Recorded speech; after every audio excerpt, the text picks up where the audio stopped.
What's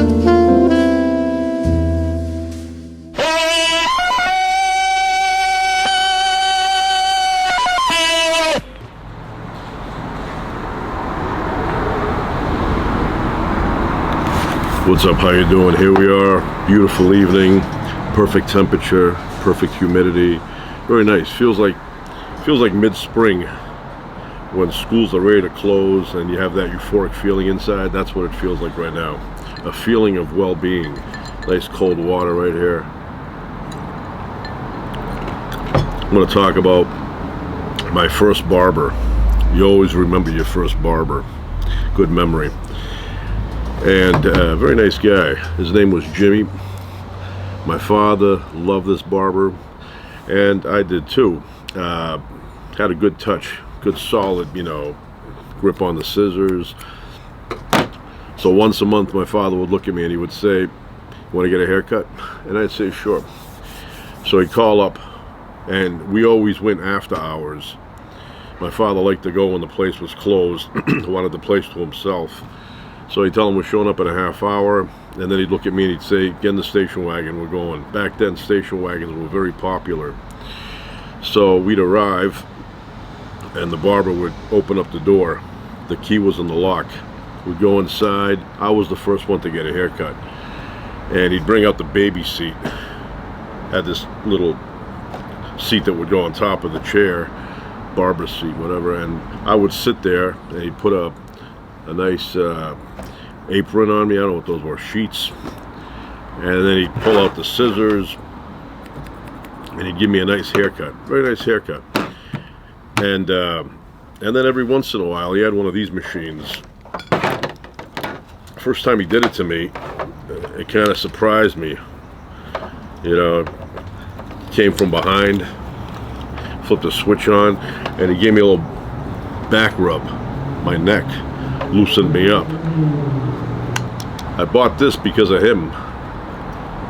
I remembered him, and I always wanted one of these, so I have one now myself. Sometimes my kids come by and I give them a little, little head stimulation there. And not a bad machine. So he used to do that. My father would get one of these, get a little neck rub there. So then my father would sit down, and my father was not a big political guy. So everything he knew about the world, every political thing, everything that was going on, he learned from this barber. He would sit there and they would start talking a little bit about politics, and that was pretty much my father's knowledge. Whatever this barber knew, my father would, receive his information. And I'd listen too. I still remember, those conversations, even though it was many years ago.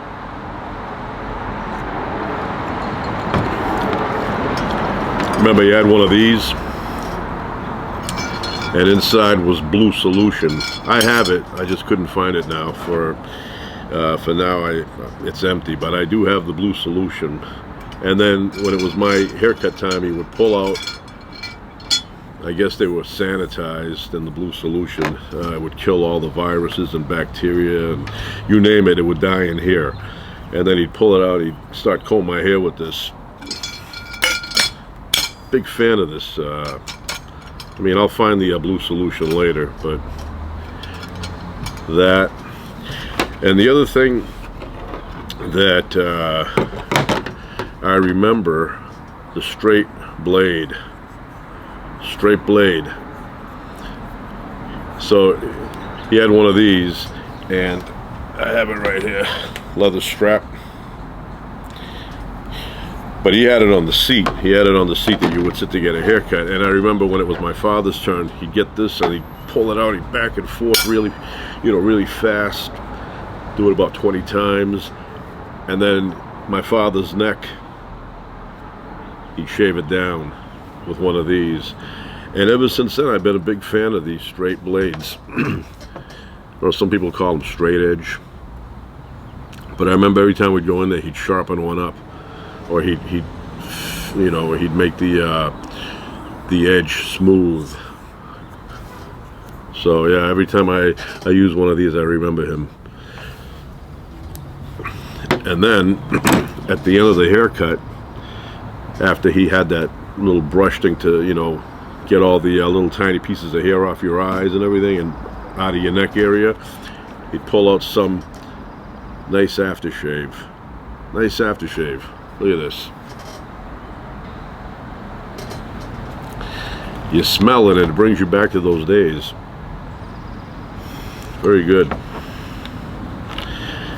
So he'd pull me a little bit, I'd be all fresh, nice haircut. Always comb my hair to the side, you know, short on the sides, trim the top a little bit. And yeah, it was a good experience. And the other thing, I don't have it, but the other thing he had, which I will get one of these days, lather. He had a machine, he would hit the button and warm lather would come out. And he'd put it around your neck and it would warm you up for a minute.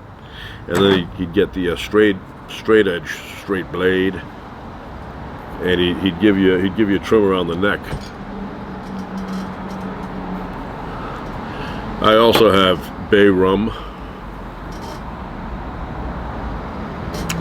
same company, Clubman. Very refreshing. Very refreshing. So I went to this barber. He gave me my first haircut, and I went to him every month. Obviously, sometimes we would skip a month. Maybe I wanted a longer haircut, or a longer hairstyle. So we'd go maybe every, you know, like 6 weeks or so. But it was quite often, and I did that first haircut, and then all the way to 5th grade. My father kept going throughout his life. He kept going to this barber shop. But I stopped in the 5th grade. I had a friend who sat behind me in 5th grade. His name was Mike. And one day he got a haircut. And I said, "Where'd you get the haircut?" And he told me, and that was near my house. And I said, "You know what? I'm going to go by myself from now on and get a haircut. I'm big." I remember when I was a kid, 5th grade, you could wander around the neighborhood. Nobody cared, you know. So a lot of kids would wander around. They'd go to the convenience store by themselves. Nobody watched them like now. Now you can't do anything. Now you need a chaperone at all times. Otherwise, you know, you get pulled over. And Oster, get the buzzers, start cleaning you out, maybe tapering, sides on the back with a number 2 or number 1. I remember these would hang like this. You know, they would hang there. And then this thing here, you lather it up. So I was a big fan of this barber, and he's around. He's still around, which I'm very happy that he is.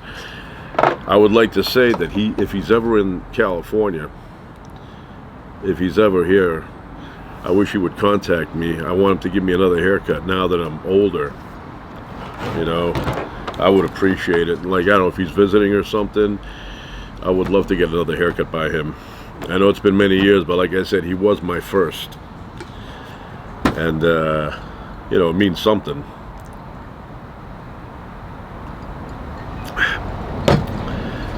Yeah, my father trusted him, though.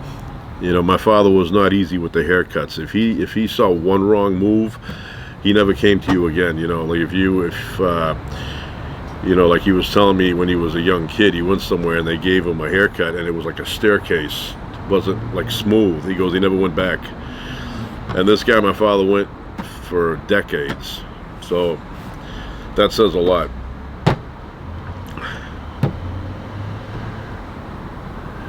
So what else can I mention? Oh, I do have another thing to mention about this barber. One time, so the place I used to go to, I guess it was the original place. It was street level. I remember it was a parking lot. It was meters on the other side, and we'd cross over, and then he was street level. But then years ago, I was waiting for a bus. I don't know if I was going to Harvard Square. I was going somewhere. And I looked down. It was like a basement, you know, like a lower level from the street.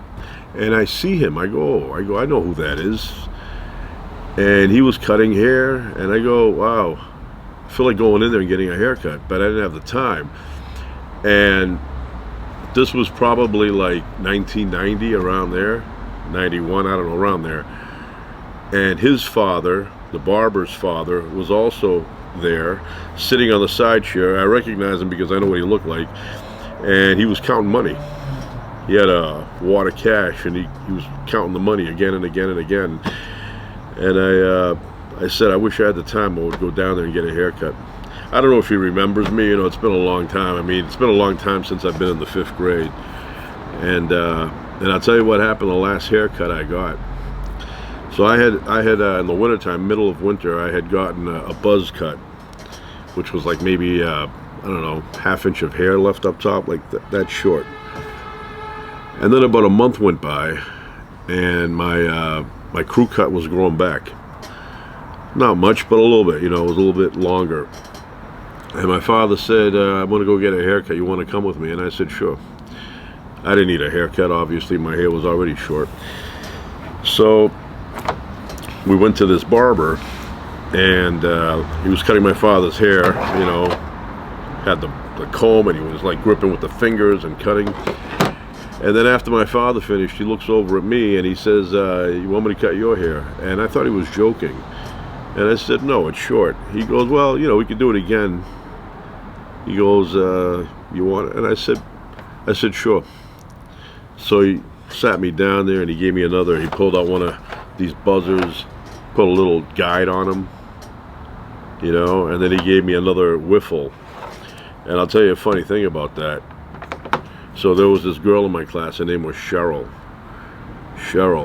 And at the time of that buzz cut, she sat right behind me. And so I go in on Monday. Now remember, Saturday I had hair that long, about a month of growth after I got a crew cut. And then Saturday evening I went with my father, he got a haircut, and then I got it chopped off again. So now my hair was back to being that short. So I'm sitting there, and Cheryl leans in on my side there by my ear, and she says to me, your hair's getting longer. And I said, yeah, it is, but I just cut it, so I don't know about that. But I think she was just, you know, making small talk. And that was it. That was the last time I got a haircut there, 5th grade. Then I started going somewhere else. And I will say the other place was not as good as him, but it was close to my house. And it gave me a little bit of like independence. I'm going by myself to get a haircut, you know. But I preferred him. It's just that he was a little bit too far.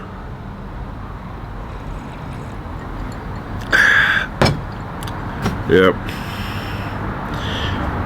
I'm a big fan of barbershops, and I'm going to mention this about his place. The thing I really liked, that I enjoyed as a kid, he had a counter, you know, and then the mirrors, and then you'd sit down and he'd start chopping away. But right in front of you, he had all these, you know, aftershave things, powders, talc, you name it. It was right in front of you. And I love going to places that have a lot of things to look at. You know, I don't like going to barbershops that are, you know, plain. You're in there and you're kind of like staring at yourself. I'm not a fan of staring at myself. So he had a lot of stuff to look at, a lot of interesting little things. So my eyes were always wandering around, you know, I was looking at stuff. And like I said, really nice place. So that's it. Just wanted to say how much I appreciated him, and that I still remember him after all these years. I remember him like it was yesterday. That's how clearly. And I will describe him a little bit from my point of view. So he had brown hair, you know, combed to the side back in those days. And to me, he looked like the guy, he looked like the model from that the Dry Look hairspray. There was this guy on the bottle, and he kind of looked like him, and almost looked like the old Taster's Choice coffee label, you know, the model on that, you know, he had a cup, kind of looked a little bit like that, but more like the Dry Look guy, you know, perfect haircut, you know, comb to the side, so really, really sharp looking, you know, nice clean cut. And to this day, I'm a huge fan of barbershops. especially the old ones. You know, I like going there where the guy is, you know, 65 and up, a lot of experience. You go in there, you look around, looks like, you know, the place has been around for decades. I mean, even if they go to a new location, I still like the continuity that, you know, it's been there for a while. And when I go now to barbershops, I look for, you know, places that have been around for a while. Not necessarily the building, but the people. You know, there's a place I go to now, they've been around for decades. So, that's it. Thank you so much for the haircuts early in my life. Appreciate it.